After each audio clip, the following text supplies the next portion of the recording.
Jadi di sini bagaimana Allah SWT menyuruh kita selalu berhati-hati. Jangan sampai nanti kamu dihisap di hari kiamat. Jadi dari sekarang mudahkan, ringankan ya timbangan dosamu dan beratkan timbangan amalmu. Saya sering membahasakan itu buat diri saya sendiri, kemudian baru teman-teman ya. Semoga Allah SWT menjadikan saya orang pertama melaksanakan lalu mengajarkannya.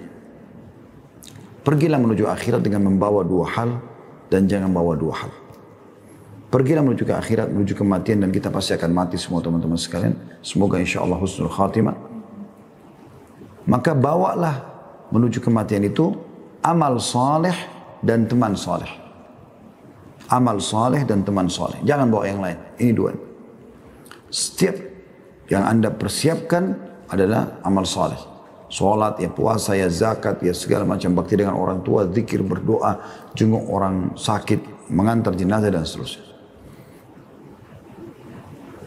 Jadi dari sini Anda sibuk dari amal soleh ke amal soleh apa lagi. Jangan pernah teman-teman merasa puas dengan satu amal soleh yang Anda kerjakan dalam satu hari itu. Kemudian juga bawa.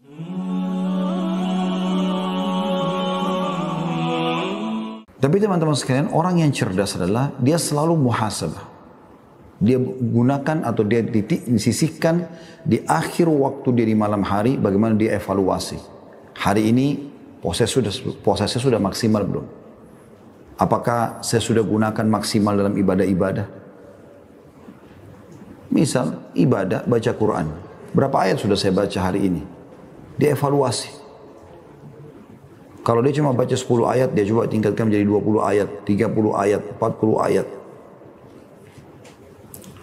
Bahkan kalau perlu 1000 ayat per hari. Sehingga Anda dengan 6 hari atau 7 hari sudah bisa mengkhatam 30 juz Al-Quran. Kita jadikan bahan muhasabah.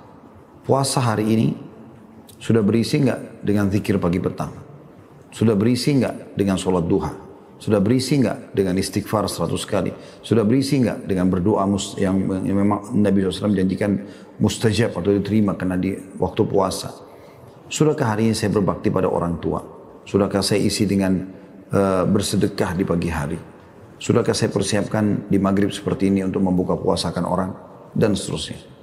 Jadi jadikan bahan muhasabah. Nah, evaluasi ini itu akan membuat kita meningkatkan kualitas amal baik yang sudah kita kerjakan.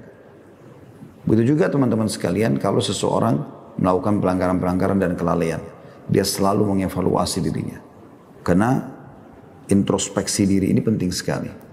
Dia akan sangat berpengaruh ya, untuk meningkatkan kualitas kebaikan kita, dan juga dia akan menghadang kita ya, dengan tembok yang sangat besar dari perbuatan kesalahan.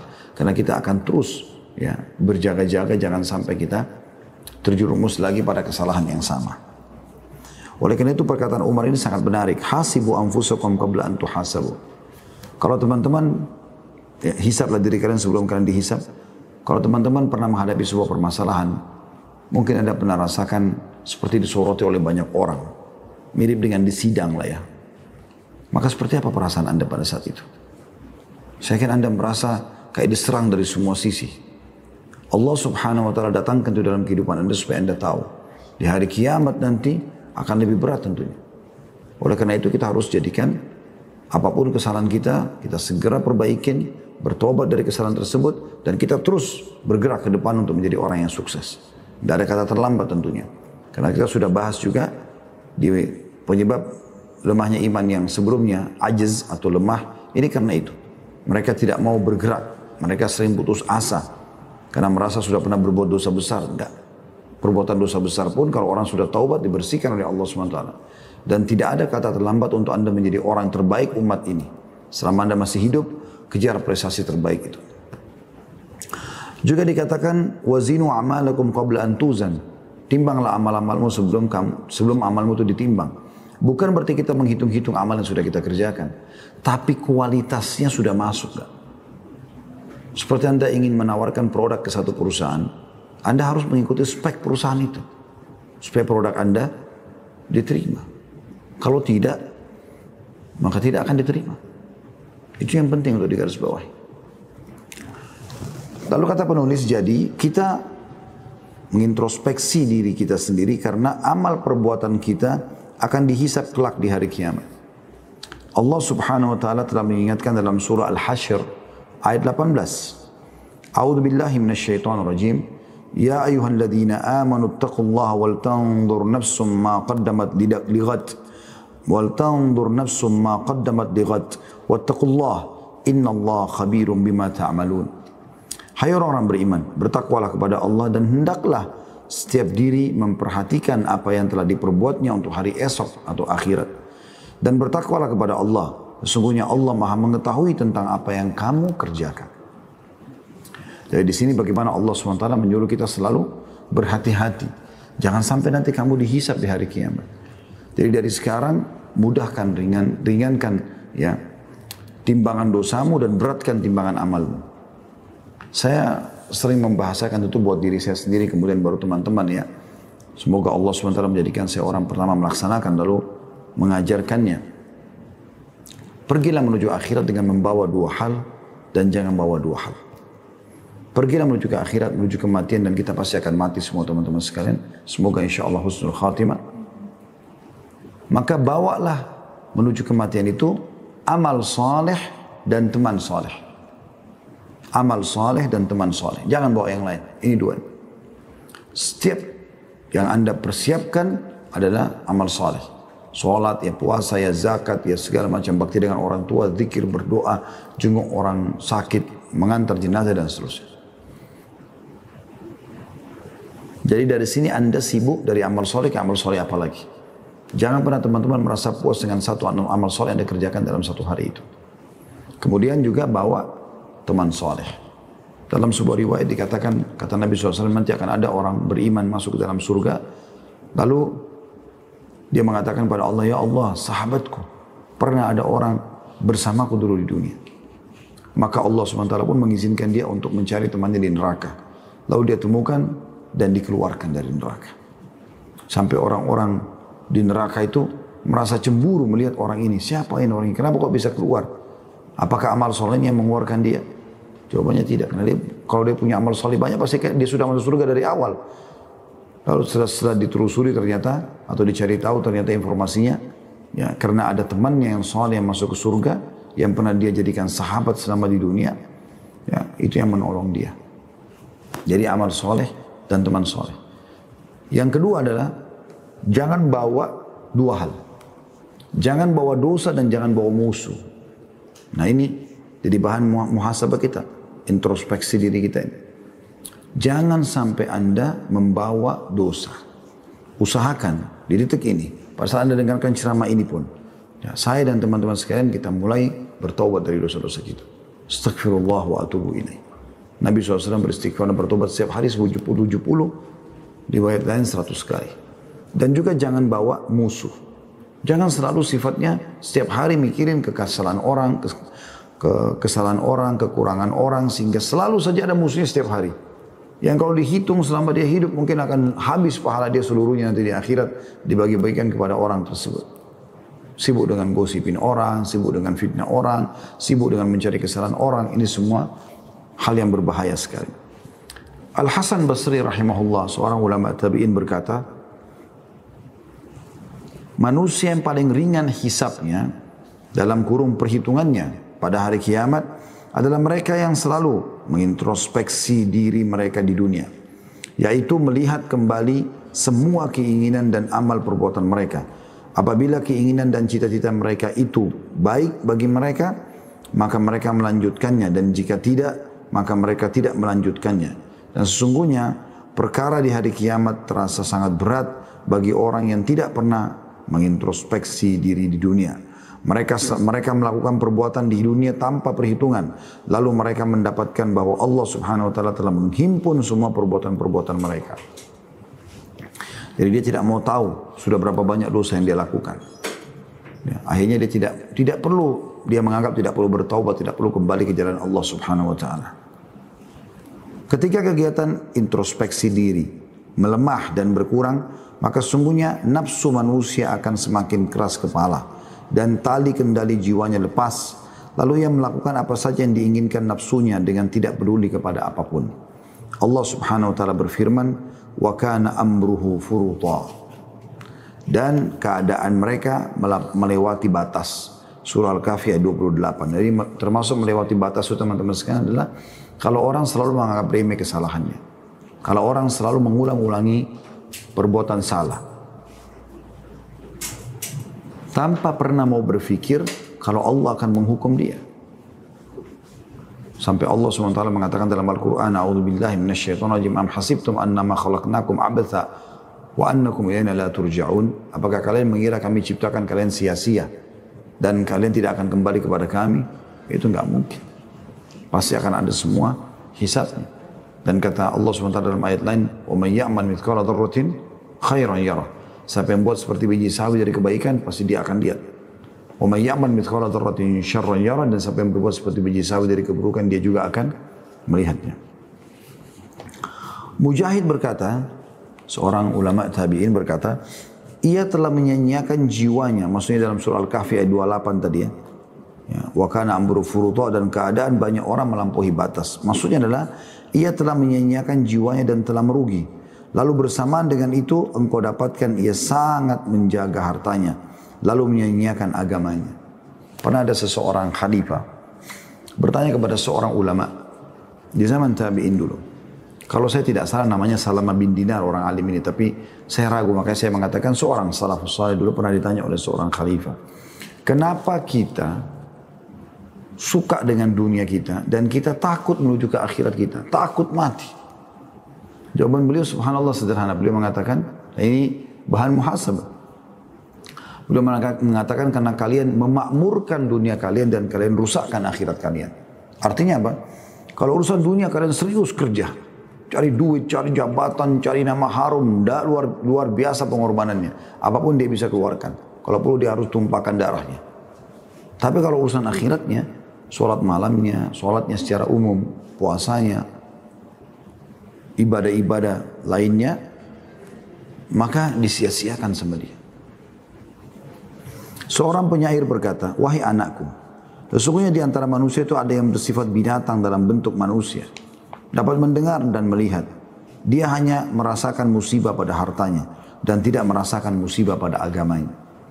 Ini maksudnya adalah orang yang biasa saja kalau dia tidak sholat, biasa saja kalau dia tidak melakukan ketaatan-ketaatan.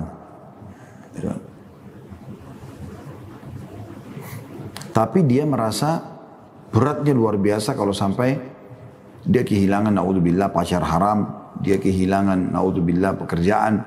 Itu luar biasa bagi dia. Beban hukum atau beban dalam hidupnya. Sesungguhnya orang-orang yang sukses itu tidaklah sukses, dan orang-orang yang beruntung tidaklah beruntung kecuali karena mereka melakukan introspeksi diri atau terhadap diri mereka. Salah seorang di antara mereka mengintrospeksi diri lebih daripada introspeksi seorang teman terhadap temannya. Jika mereka hendak melakukan satu perbuatan, maka mereka bertanya kepada diri mereka sendiri, mengapa dan bagaimana? Mengapa harus dikerjakan dan bagaimana akibat dari pekerjaan ini? Itu termasuk ciri orang yang introspeksi diri. Jadi teman-teman, kalau Anda mau bertanya sesuatu pada orang, maka sebelum Anda bertanya pada orang tersebut, tanya pada diri sendiri dulu. Misal kita mau tanya, dia pakai baju apa? Atau merek apa sih bajunya? Maka sebelum lempar pertanyaan tersebut, lempar dulu ke diri kita. Perlu nggak sih saya tanya tentang merek bajunya? Gitu kan? Apa manfaatnya? Kita dapat manfaat apa? Kecuali memang Anda lihat bajunya bagus, Anda ingin beli yang sama, mungkin Anda tanya. Tapi ada orang subhanallah, misalnya di satu majelis taklim, hampir semua orang ditanya bajunya merek apa. Hampir semua orang dipusingin tentang kendaraannya. Kenapa dia pakai merek ini atau merek itu. Itu kan unik sekali gitu. Ya, unik. Artinya tidak diperlukan sama sekali. Jadi harusnya dia kalau mau menanyakan pada orang, dia tanya dulu apakah perlu dia tanya atau tidak. Begitu juga dengan teman-teman sekalian, kalau dia misalnya mau melakukan satu perbuatan selain interaksi sama orang pun, misalnya dia mau beli makanan, dia mau beli minuman, dia mau datangi sebuah tempat, dijadikan bahan muhasabah. Kira-kira perlu nggak sih? Pernah ada orang teman-teman sekalian di zaman Umar bin Khattab radhiyallahu anhu pulang dari pasar.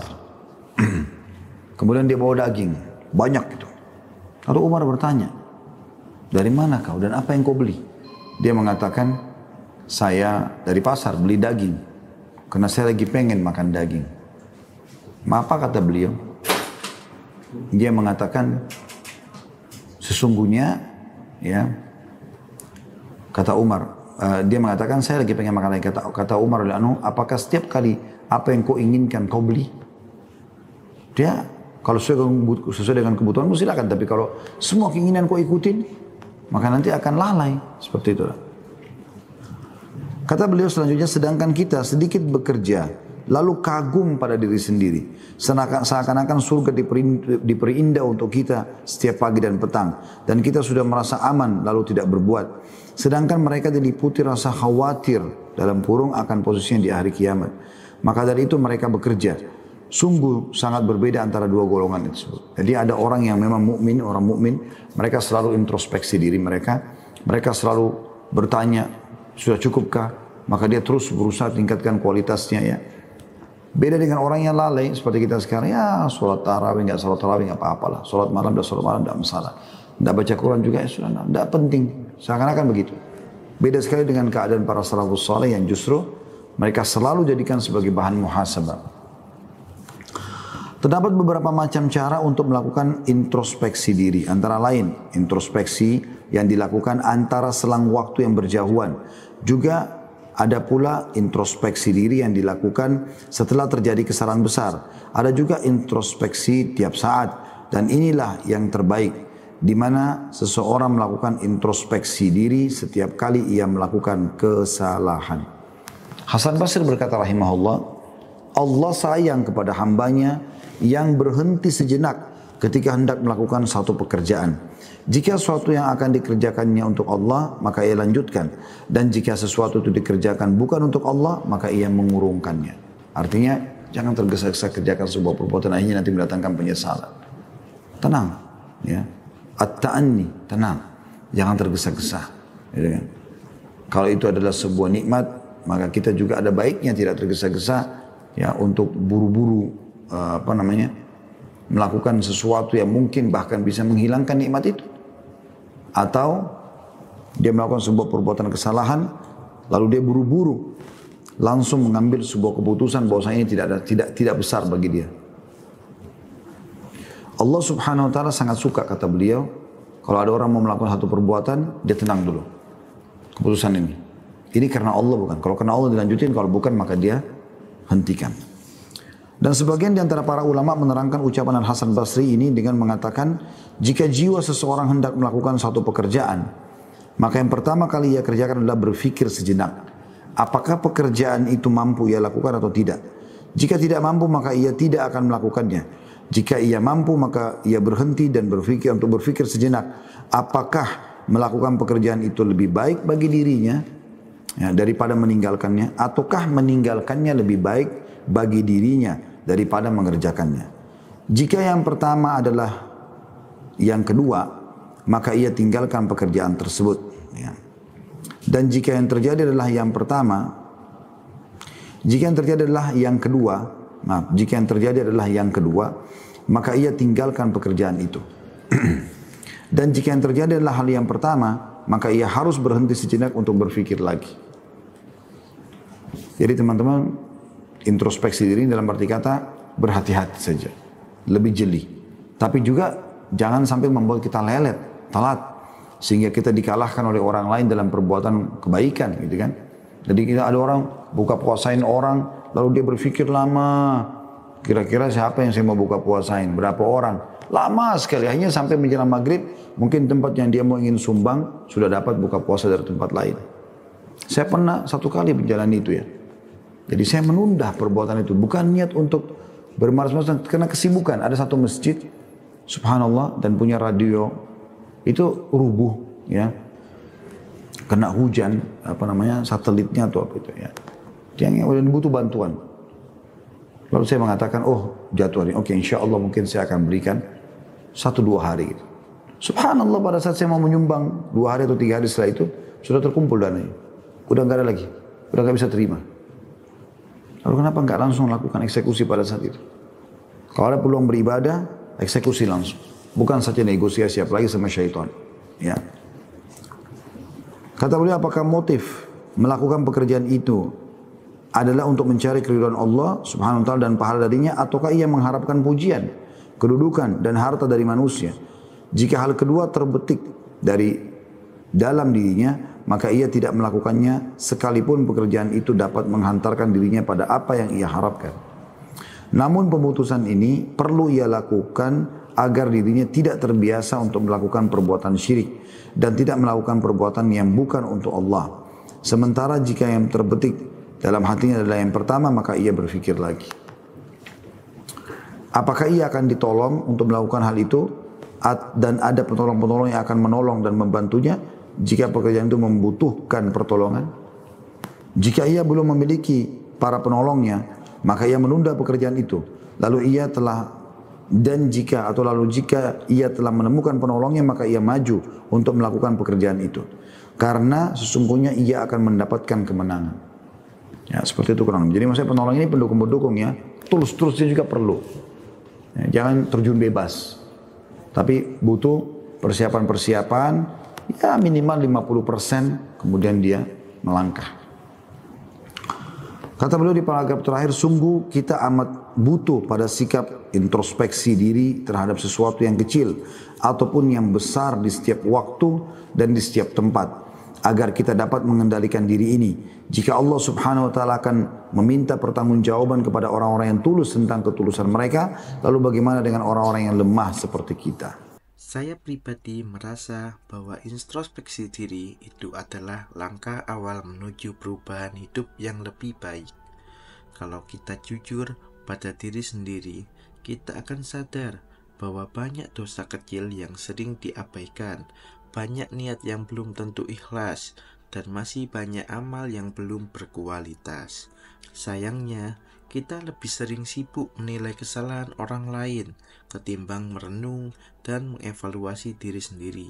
Apalagi di zaman sekarang, media sosial membuat kita terbiasa berkomentar, menilai, bahkan menjatuhkan tanpa sempat bertanya, sudah sebaik apa saya di hadapan Allah?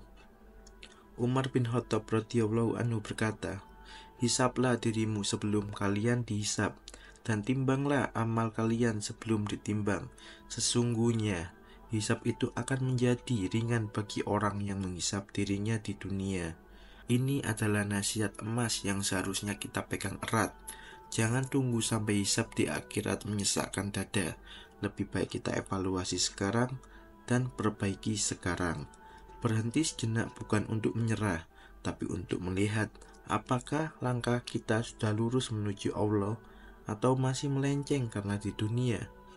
Mari latih hati untuk sering bermuhasabah, karena orang yang sering introspeksi akan sulit menghakimi dan mudah menerima nasihat. Barakallahu fikum.